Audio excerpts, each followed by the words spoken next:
साथियों नमस्कार। आज हम बात कर रहे हैं संयुक्त आबंध सिद्धांत की, जो कि परमाणुओं से मिलकर के अणु के विरचन को समझने के लिए एक महत्वपूर्ण सिद्धांत है। इसको वाइटलर और लंदन ने प्रस्तुत किया था। ये सिद्धांत क्वांटम यांत्रिकी पर आधारित है। इसको बाद में पॉलिंग आदि ने विकसित किया था। आइए इसको समझने के लिए हम सबसे पहले एक सबसे सरल उदाहरण लें। सरलतम उदाहरण है हाइड्रोजन के दो परमाणु से मिलकर के हाइड्रोजन के अणु का बनना। ये कैसे बनता है? क्योंकि आप जानते हैं कि किसी भी परमाणु में दो प्रकार के आवेश होते हैं। एक तो नाभिक में धनावेश होता है और इलेक्ट्रॉन पे ऋणावेश होता है। तो ये हाइड्रोजन के दोनों परमाणुओं में दो प्रकार के आवेश हैं। दोनों के नाभिक हैं धनावेशित हैं और दोनों के इलेक्ट्रॉन ऋणावेशित हैं। और चूंकि इनमें एक एक इलेक्ट्रॉन होता है, इसलिए ये बिल्कुल सरलतम है, नहीं सिंपलेस्ट मॉडल है। अब हम देखें, जब अनंत दूरी पे दोनों रहते हैं तो इनमें कोई आकर्षण प्रतिकर्षण नहीं रहता है। लेकिन जैसे ही हम इनको पास में लाते हैं, जैसे ही ये परमाणु पास में आते हैं, तो इसमें ये देखिए चार तरह के बल कार्य करते हैं। पहले तो आप ये जानते हैं कि जो समान आवेश हैं वो एक दूसरे को प्रतिकर्षित करते हैं, यानी एक दूसरे को धकेलते हैं बाहर की ओर। तो चूंकि यहाँ पे धनावेशित नाभिक हैं दोनों की, तो इन नाभिकों के बीच में कौन सा बल लगेगा? प्रतिकर्षण बल लगेगा। और इलेक्ट्रॉन भी दोनों ऋणावेशित हैं, तो इन दोनों इलेक्ट्रॉनों के बीच में भी प्रतिकर्षण का बल लगेगा। यानी ये दो बल हो गए प्रतिकर्षण की, धन धन में प्रतिकर्षण और ऋण ऋण में प्रतिकर्षण। अब विपरीत जो आवेश हैं उन पे क्या होगा? आकर्षण होता है। तो यहाँ पे आकर्षण देखिए कौन कौन लगेंगे। आकर्षण पहले जो दूर थे तब भी ये आकर्षण लग रहे थे। कौन कौन से? नाभिक अपने इलेक्ट्रॉन को आकर्षित किए था, दूसरे परमाणु का नाभिक अपने इलेक्ट्रॉन को आकर्षित किया था। ये तो आपके पहले से लग रहे थे बल। जैसे ही पास आने की प्रक्रिया होती है तब इसमें ये दो आकर्षण और बढ़ जाते हैं। कौन से? पहले परमाणु का नाभिक दूसरे परमाणु के इलेक्ट्रॉन को अपनी ओर आकर्षित करेगा और दूसरे परमाणु का नाभिक पहले परमाणु के इलेक्ट्रॉन को अपनी ओर आकर्षित करेगा। इस तरह से इसमें ये दो और नए आकर्षण बल उत्पन्न हो गए। इस तरह से जो दो प्रतिकर्षण बल हैं और दो आकर्षण बल हैं एक दूसरे नाभिक के बीच में। यानी पहले परमाणु के नाभिक और दूसरे परमाणु के इलेक्ट्रॉन, दूसरे के नाभिक और पहले के इलेक्ट्रॉन में आकर्षण होता है और इलेक्ट्रॉन और नाभिक में प्रतिकर्षण होता है। जैसे जैसे आकर्षण बढ़ता है तो गतिज ऊर्जा वो कम होती है, ऊर्जा स्थिर ऊर्जा कम होती जाती है, लेकिन प्रतिकर्षण बढ़ता है तो स्थिर ऊर्जा बढ़ जाती है। तो इसको हम एक ग्राफ के माध्यम से समझ सकते हैं। यहाँ पे आपको ये ग्राफ दिखाई दे रहा है। यहाँ पे आपकी ये एक्स अक्ष पर जो दिखाई गई है ये दूरी है। जब ये अनंत दूरी पर रहते हैं तो इनके बीच में जो इसकी ऊर्जा होती है वो क्या होती है? जीरो होती है। कोई आकर्षण बल इसमें नहीं लगता। जैसे जैसे हम इनको पास में लाते हैं, ये दोनों अणु कहाँ हैं? यहाँ पे दोनों दूर दूर है, पृथक पृथक हैं। जैसे ही अणु पास में आने वाले होते हैं, पास में आते हैं जैसे ही, तो क्या होता है? इनकी ऊर्जा घटती है। आकर्षण के कारण इनकी ऊर्जा घटती है। परमाणु पास पास में आते हैं और ये घटती चली जाती है। और जब ये दोनों परमाणु 74 पिकोमीटर यानी 74 पिकोमीटर की दूरी पर रहते हैं, तो जो इनकी जो ऊर्जा है वो न्यूनतम हो जाती है। यानी ये माइनस में कितनी हो जाती है? 435.8 किलो जूल। ये यहाँ का नाप दिया गया है। तो ये न्यूनतम ऊर्जा हो जाती है। ऐसे इसके बाद और पास में लाते हैं तो फिर प्रतिकर्षण के कारण इनकी स्थिर ऊर्जा बढ़ने लगती है। ये बढ़ करके जितने पास में लाते जाते हैं और बढ़ती जाती है और बढ़ती ही जाती है लगातार। तो ये जो न्यूनतम ऊर्जा वाला पॉइंट है, यानी जो न्यूनतम ऊर्जा वाली दूरी है, ये साम्य की स्थिति है। इस अवस्था में परमाणु मिलकर के अणु का निर्माण कर लेते हैं और इस स्थिति में स्थायी हो जाते हैं। क्योंकि कोई भी परमाणु हो, कोई भी तत्व हो, उसको उसकी जो प्रवृत्ति होती है वो न्यूनतम ऊर्जा धारण करने की प्रवृत्ति होती है, और न्यूनतम ऊर्जा स्तर पर ही वो स्थिर होता है। तो यहाँ हम यूँ कह सकते हैं कि जब हाइड्रोजन के दो परमाणु आपस में 74 पिकोमीटर यानी 74 पिकोमीटर की दूरी पर रहते हैं, तो ऐसे में इनकी ऊर्जा न्यूनतम होती है और ये अलग अलग परमाणु की तुलना में अधिक स्थायी होते हैं। इसी को हम आबंध बनाना कहते हैं। ये माने क्यों आबंध बनते हैं, ये इसका स्पष्टीकरण आप समझ सकते हैं। कैसे बनते हैं, ये जब पास पास में आते हैं तो एक दूसरे से आकर्षण में बंध जाते हैं, और ये अलग अलग परमाणु की तुलना में एक साथ दो परमाणु अधिक स्थायी रहते हैं। स्थायित्व का कारण क्या है इनका? स्थायित्व का कारण ये है कि जब ये पास पास में आते हैं तो आकर्षण के कारण इनमें ऊर्जा मुक्त होती है। कितनी ऊर्जा मुक्त हो जाती है? दो परमाणु जब एक साथ आते हैं तो 435.8 किलो जूल प्रति मोल, यानी 2 मोल परमाणु जब पास में आते हैं तो 435.8 किलो जूल ऊर्जा मुक्त हो जाती है। यदि हम इसको विलोम यानी विपरीत समझें तो क्या कह सकते हैं अपन? हाइड्रोजन अणु को परमाणुओं में तोड़ने के लिए हमें 435.8 किलो जूल ऊर्जा की आवश्यकता होती है। यानी 1 मोल हाइड्रोजन अणु को 2 मोल हाइड्रोजन परमाणु में तोड़ने के लिए 435.8 किलो जूल ऊर्जा की आवश्यकता होती है। इसी को हम आबंध ऊर्जा या आबंध एंथैल्पी कहते हैं। तो यहाँ पे हाइड्रोजन अणु की आबंध एंथैल्पी कितनी हो गई? 435.8 किलो जूल प्रति मोल।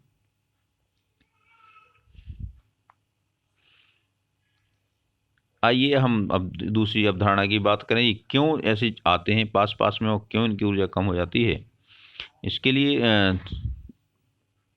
कक्षकों के अतिव्यापन की अवधारणा सुझाई गई। जब परमाणु अणु बनने की प्रोसेस में पास पास में आते हैं तो अयुग्मित इलेक्ट्रॉन युक्त परमाणु कक्षक जो कि आंशिक रूप से भरे होते हैं वो एक दूसरे से मिल जाते हैं। इनके बीच में ओवरलैपिंग हो जाती है। अतिव्यापन यानी अंतर्भेदन, इसको क्या कहते हैं अपन? अतिव्यापन। एक दूसरे में पेनिट्रेट हो जाते हैं। अंतर्भेदन मतलब पेनिट्रेशन, इंटरपेनिट्रेशन। तो एक ऑर्बिटल का कुछ हिस्सा दूसरे ऑर्बिटल में समा जाता है। इसी को हम ओवरलैपिंग या अतिव्यापन कहते हैं। अतिव्यापन जितना अधिक होगा आबंध उतना ही मजबूत, उतना ही प्रबल बनेगा।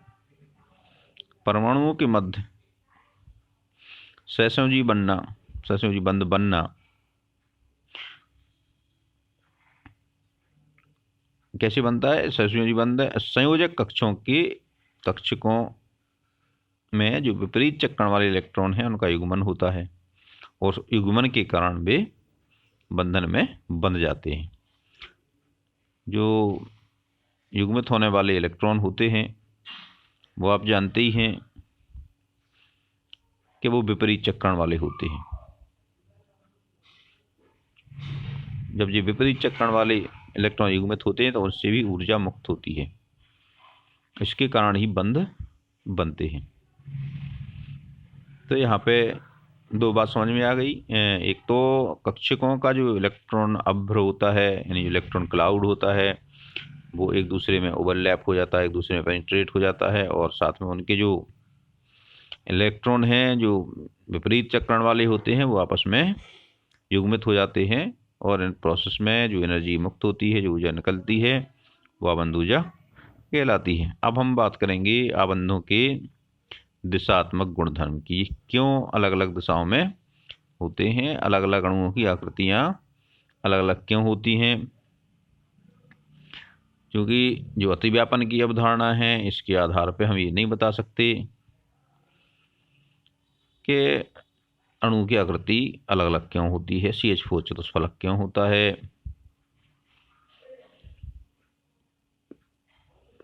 अमोनिया त्रिकोणीय क्यों होती है, मनोपिरामिडी क्यों होती है, BCl3 त्रिकोणीय समतली क्यों होता है, इसके लिए हमें और आगे समझना होगा। अब हम बात करें किस तरह से अतिव्यापन होते हैं, कितने प्रकार से होता है अतिव्यापन। तो जब परमाणु आबंध बनाने के लिए पास पास में आते हैं तो उनमें जो अतिव्यापन होता है वो 3 प्रकार से हो सकता है। एक अतिव्यापन को हम धनात्मक कहते हैं, दूसरे को ऋणात्मक और तीसरे को शून्य। यानी ये अतिव्यापन 3 प्रकार का हो सकता है, धनात्मक, ऋणात्मक अथवा शून्य हो सकता है। ये धनात्मक, ऋणात्मक या शून्य ये कोई चिन्ह नहीं है, ये केवल जो तरंग फलन है उसकी स्पेस में उसकी दिशा और उसके चिन्ह पर निर्भर करता है। यहाँ पे ये जो धन और ऋण चिन्ह है उसको फेज को दिखाते हैं। आपने तरंग को देखा होगा, तरंग इस तरह चलती है अगर, तो उसमें 2 फेज होते हैं, ऊपर का धन फेज और नीचे का ऋण फेज। तो हमें ये फेज दर्शाता है। यहाँ पे ये कोई आवेश इत्यादि का चिन्ह नहीं है, ये हमें उसका जो तरंग फलन है, ऑर्बिटल है, ऑर्बिटल का जो ओरिएंटेशन यानी उसका अभिविन्यास दर्शाता है। आइए हम एक एक करके इनको समझते हैं। धनात्मक अतिव्यापन क्या होता है। अब देखिए, धनात्मक अतिव्यापन वह है जिसमें ऑर्बिटलों के समान फेज एक दूसरे से अतिव्यापित होते हैं, मिलते हैं। हमने जो पी जेड ऑर्बिटल यहाँ लिया हुआ है, पी जेड ऑर्बिटल्स के जो धन धन फेज हैं यदि एक साथ मिल रहे हैं तो ये अतिव्यापन कैसा होगा, धनात्मक होगा। यहाँ पे देखिए पी एस का और पी का दोनों का धन फेज मिल रहा है। यहाँ पे पी एक्स ऑर्बिटल के धन फेज मिल रहे हैं धन से, और ऋण फेज मिल रहे हैं ऋण से। तो ये अतिव्यापन कैसा हो गया, धनात्मक। यहाँ पी वाई में भी धन धन से मिलेगा और ऋण से मिलेंगे। ये क्या हो गया, धनात्मक अतिव्यापन। जब समान फेज एक दूसरे से मिलते हैं तो धनात्मक अतिव्यापन होता है। इसके विपरीत जब असमान फेज एक दूसरे से मिलते हैं तो अतिव्यापन क्या कहलाता है, ऋणात्मक अतिव्यापन कहलाता। जैसे यहाँ देखें पी जेड ऑर्बिटल इसका भी है, ये भी पी जेड ऑर्बिटल, लेकिन इसका धन है पहले का और दूसरे का ऋण है। तो ऐसे में जो अतिव्यापन होता है ऋणात्मक अतिव्यापन कहेगा, ऐसे में बंध नहीं बनता। यहाँ पे भी देखिए धन का ऋण से मिला है, यहाँ भी उल्टे हैं दोनों एक दूसरे की, तो यहाँ पे ऋणात्मक अतिव्यापन हो रहा है। जहाँ पे विपरीत फेज मिल रहे हैं तो यहाँ पे बंध नहीं बनेगा। इसको हम ऐसे भी समझ सकते हैं, मान लीजिए आपकी एक तरंग जा रही, ये जा रही एक तरंग, यदि कोई इसी पे कोई दूसरी तरंग आती है, आपने तरंगों के अध्यारोपण का सिद्धांत शायद भौतिकी में पढ़ लिया हो। यदि कोई दूसरी तरंग आती है, वो यदि समान फेज में ही मिलती है, अगर देखिए इन थोड़ा सा समान फेज है इनका, तो जिसकी जो परिणामी तरंग होती है उसका आयाम बढ़ जाता है। यहाँ पे आपका ये कह सकते हैं ये बंध बन गया है। लेकिन यदि ये तरंगें आपकी अगर विपरीत फेज में आई, उन्हें ऐसी आई मान लो तरंग,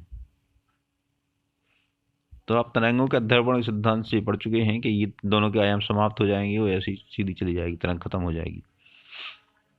तो ऐसे में आबंध नहीं बनते।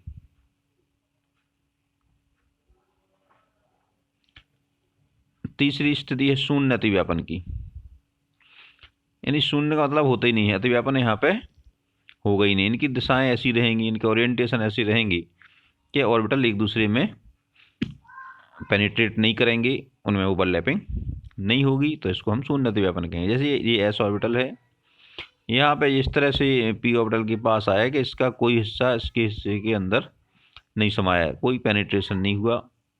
या इसमें देखिए पी एक्स जे एक्स दिशा में है और ये वाई दिशा में है, इनके बीच में कोई संपर्क नहीं है, तो ये अतिव्यापन कैसे हो जाएगा, शून्य अतिव्यापन हो जाएगा। इस तरह से ये अतिव्यापन 3 प्रकार के हुए। ये अतिव्यापन समनाभिकीय और विषमनाभिकीय दोनों प्रकार के अणुओं के लिए लागू होते हैं ये नियम। समनाभिकीय तो आप जानते हैं, मतलब एक जैसे जो परमाणु हैं, अब जब आपस में वो अतिव्यापन करेंगे तो वो समनाभिकीय अणु कहलाएंगे, और जो अलग अलग प्रकार के परमाणु हैं, अलग अलग तत्वों के परमाणु हैं, वो विषमनाभिकीय कहलाएंगे। ये अतिव्यापन की जो अवधारणा है दोनों पर लागू होती है। हम यहाँ देख चुके हैं, यहाँ पे चूंकि अतिव्यापन के आधार पर हम अणुओं की ज्यामिति का निर्धारण नहीं कर पाते हैं। जैसा कि आप जानते हैं कि CH4 में SCH बॉन्ड का जो कोण है वो 109.5 डिग्री होता है, लेकिन यहाँ पे हम अतिव्यापन की धारणा से ये स्पष्ट नहीं कर पाएंगे। यहाँ पे अगर हम कार्बन के विन्यास को देखें, उसका जो ग्राउंड स्टेट या तलस्थ अवस्था का जो विन्यास है वो 1s2 2s2 2p2 है। संयुक्ता कोष में इसके 4 इलेक्ट्रॉन हैं, यानी 2s2 और 2p2। उत्तेजित अवस्था में ये s ऑर्बिटल का जो इलेक्ट्रॉन है वो p में पहुंच जाता है, तो p में भी 3 इलेक्ट्रॉन हो जाते हैं। उत्तेजित होने के बाद जो कक्षक होते हैं वो संकरित हो जाते हैं और संकरित होकर के sp3 संकरित ऑर्बिटल बनाते हैं। इस तरह से उनका कोण 109 डिग्री 28 मिनट प्राप्त होता है। ये आपको आगे बताया जाएगा, आगे संकरण की धारणा जब चर्चा की जाएगी अगले भाग में तो उस समय आपको ये स्पष्ट करेंगे। आइए अब हम अतिव्यापन से बनने वाले बंधों की चर्चा कर लें। ये बहुत महत्वपूर्ण है परीक्षा की दृष्टि से। आप इसको अच्छे से समझ लीजिए कि अपनी किताबों में भी देख के समझिए, समझ में नहीं आए तो फिर मुझसे बात कीजिए। इस ऑर्बिटल, जब कोई भी ऑर्बिटल है, जब अपने जो अंतर्नाभ की अक्ष है उसमें श्रीवार यानी हेड ऑन या समक्ष अतिव्यापन करते हैं, तो इस प्रकार बने आबंध को हम सिग्मा बंध कहते हैं या सिग्मा आबंध कहते हैं। जैसे s ऑर्बिटल है, दूसरे s ऑर्बिटल से संपर्क किया इसने, तो ये सिग्मा बॉन्ड बनता है। यानी s ऑर्बिटल जब भी बनते हैं तब हमेशा सिग्मा बॉन्ड बनता है। दूसरा sp समाक्षत व्यापन, यानी sp अक्ष माने जो p ऑर्बिटल है वो अपने अक्ष की दिशा में ही s से अतिव्यापित करता है। दोनों अर्धपूरित ऑर्बिटल होते हैं, तो इससे जो बंध बनता है ये भी सिग्मा बंध बनता है। और pp समाक्षत व्यापन से भी सिग्मा बॉन्ड बनता है। p ऑर्बिटल में चूंकि जो जब समान अक्ष में मिलते हैं, यानी एक जैसे pz से pz मिलेगा या px से px मिलेगा, तब ये सिग्मा बॉन्ड बनेगा। यानी एक ही दिशा में बनना चाहिए, इनकी ओरिएंटेशन एक ही दिशा में होना चाहिए, तब इसमें सिग्मा बॉन्ड बनेगा। पाई बॉन्ड यानी पाई बंध ये दूसरे प्रकार का बंध है। ये किस तरह बनेगा, जब ये p ऑर्बिटल पार्श्वीय अतिव्यापन करते हैं यानी साइड वाइज ओवरलैप होते हैं और ये अक्षों के समांतर अंतर्नाभ की अक्ष के लंबवत अतिव्यापन करते हैं। जैसे हम ये देख लें, दो अक्ष हैं px और px, दो आपके ऑर्बिटल हैं और ये इस तरह पास पास में आते हैं, तो ये इनके केवल दो हिस्से ओवरलैप होंगे। एक हिस्सा अक्ष के ऊपर ओवरलैप होगा, एक दूसरा नीचे के ओवरलैप होगा। इसको हम इस तरह भी व्यक्त कर देते हैं। इसको हम फिर दो प्लेट नुमा दो इलेक्ट्रॉन अभ्र आपको प्राप्त होंगे, एक अक्ष के ऊपर प्राप्त होगा, एक अक्ष के नीचे प्राप्त होगा। यानी जो पाई बंध बनता है वो दो भागों में बनता है और इसका जो घनत्व है दो जगह रहता है, अलग अलग रहता है, इसीलिए ये बंध सिग्मा बंध की तुलना में कमजोर रहता है।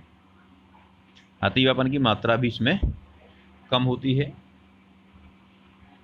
तो इस तरह से जो पाई बंध बनता है वो सिग्मा बंध की तुलना में वीक बॉन्ड यानी कमजोर बंध बनता है। सिग्मा बंध मजबूत क्यों होता है, क्योंकि उसमें अतिव्यापन की मात्रा अधिक होती है। जिन बच्चों के घर में खेती किसानी होती है, यानी जिनकी यहाँ रस्सी वगैरह बनती है ना, तो वो जानते होंगे कि रस्सी को हम जितना ज़्यादा लपेटेंगे, रस्सी के जो दो पतले पतले दो धागे हैं वो जितनी लंबे एक दूसरे में लपेटेंगे उतनी मजबूत बंध बनेगा। अगर थोड़ा सा एक राउंड ही लपेटा तो वो जल्दी खिंच जाता है। तो जितना अतिव्यापन अधिक होगा प्रबलता उतनी अधिक होगी बंध की, और जितना अतिव्यापन कम होगा प्रबलता उतनी कम होगी। तो यहाँ पर पाई बंध कमजोर रहता है, सिग्मा बंध मजबूत रहता है। यहाँ पे एक और बात उल्लेखनीय है, जब दो ऑर्बिटलों के बीच बंध बनते हैं तो जो पहला बंध है वो हमेशा सिग्मा बंध ही बनता है। यह आप ध्यान रखिए, दो परमाणविक कक्षकों के बीच में जब भी कोई पहला बंध बनता है वो हमेशा सिग्मा बंध ही बनता है। जैसे कार्बन कार्बन का सिंगल बॉन्ड बनेगा तो ये हमेशा सिग्मा बॉन्ड ही रहेगा। कार्बन हाइड्रोजन का एक बॉन्ड बनेगा तो ये हमेशा सिग्मा बॉन्ड ही रहेगा। यानी हाइड्रोजन कभी किसी से पाई बॉन्ड नहीं बनाता, हमेशा सिग्मा बॉन्ड ही बनाता है। जब कार्बन कार्बन में एक बंध पहले बन गया, फिर दूसरा बंध बनेगा तो ये पहला सिग्मा बॉन्ड बनेगा और दूसरा बनेगा पाई बॉन्ड। अगर कार्बन कार्बन में 3 बंध बने हुए हैं तो आप जान लीजिए पहला बॉन्ड बनेगा वो सिग्मा बॉन्ड बनेगा, दूसरा पाई बनेगा, तीसरा भी पाई बनेगा। इस तरह से आप ये बिल्कुल ध्यान रखिए कि पहला बॉन्ड हमेशा सिग्मा बॉन्ड बनता है, दूसरा, तीसरा, फिर उसके बाद जितने बॉन्ड उसके साथ बनते हैं एक परमाणु के साथ तो वो हमेशा पाई बॉन्ड ही बनते हैं।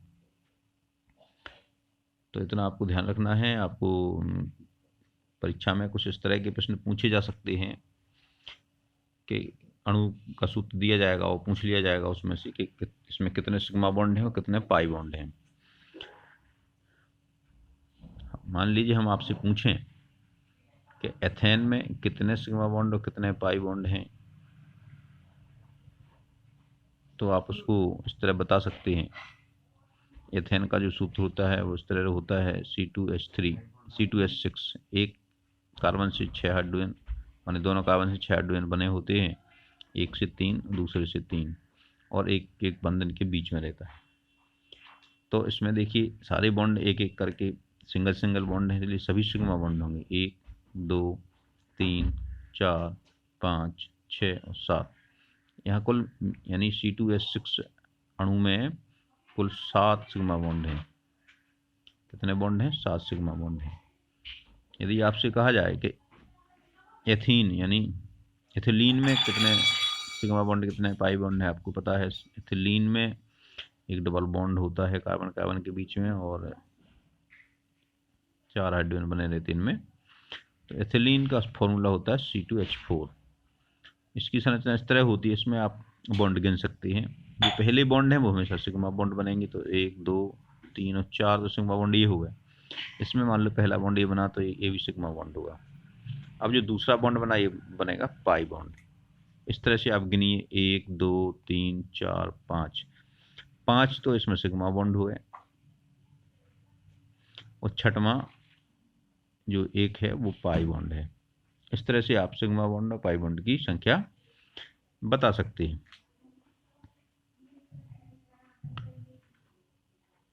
आशा है आप लोगों को ये सब समझ में आ गया होगा। यदि कोई बात पूछना है, समझ में नहीं आ रही हो, तो जो नंबर है इस पे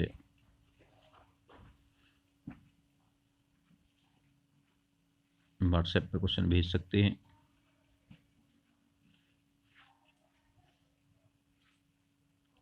समाधान करने का प्रयास किया जाएगा।